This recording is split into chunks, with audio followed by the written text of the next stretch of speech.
Welcome to every's cooking method. இன்றைக்கி நம்ம மிளகா பஜ்ஜி சாட் எப்படி செய்கிறதுன்னு பார்க்கலாம்.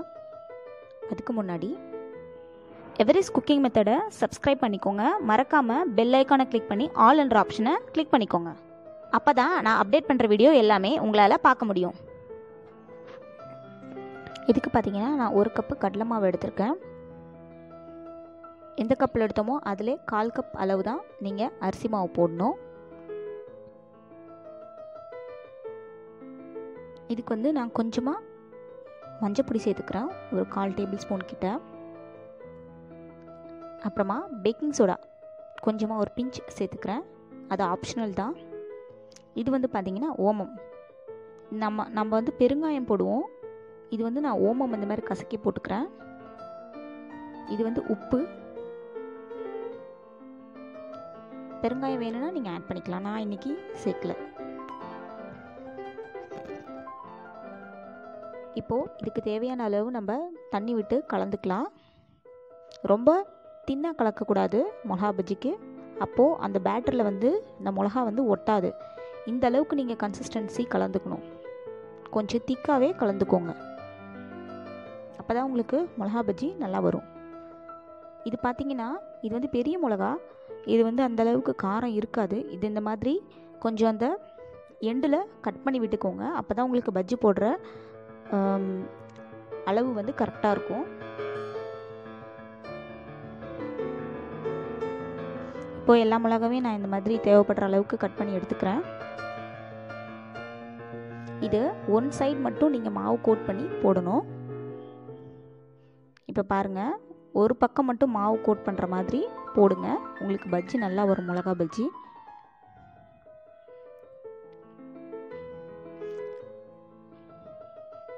ஒரு பக்கம் மட்டும் மாவு வச்சு போட்டிங்கன்னா உங்களுக்கு பார்க்க நல்லாயிருக்கும், மிளகாவும் நல்லா உள்ளே வெந்திருக்கும், சாப்பிடும்போது உங்களுக்கு ரொம்ப நல்லாயிருக்கும். பொறுமையாக அதை திருப்பி போட்டுக்கோங்க. கீழே தான் இதில் மாவு இருக்கும், திருப்பி போட்டு நீங்கள் 1 செகண்ட் கழிச்சு மறுபடியும் இந்த பக்கம் திருப்பி போட்டுக்கோங்க, ஏன்னா கீழே தான் நம்மளுக்கு இதில் மாவு இருக்கும், மேலே இருக்காது.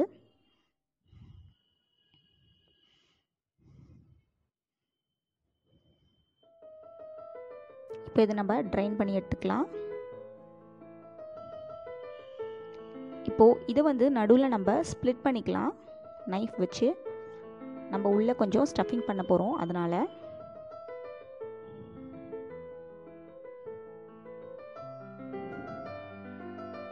மாவு நல்லா கிறிஸ்பாக வந்திருக்கு பாருங்கள், அரிசி மாவு சேர்த்ததுனால.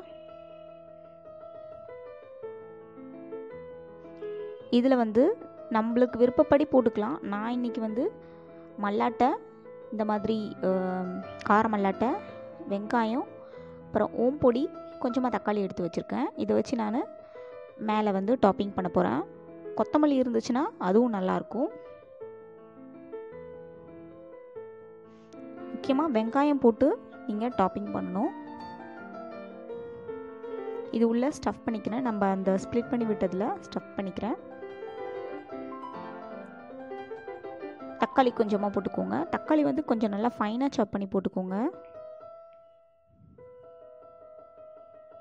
இன்னும் நல்லாயிருக்கும். தக்காளி நீங்கள் வேண்டாம்னு நினச்சா அவாய்ட் பண்ணிக்கலாம்.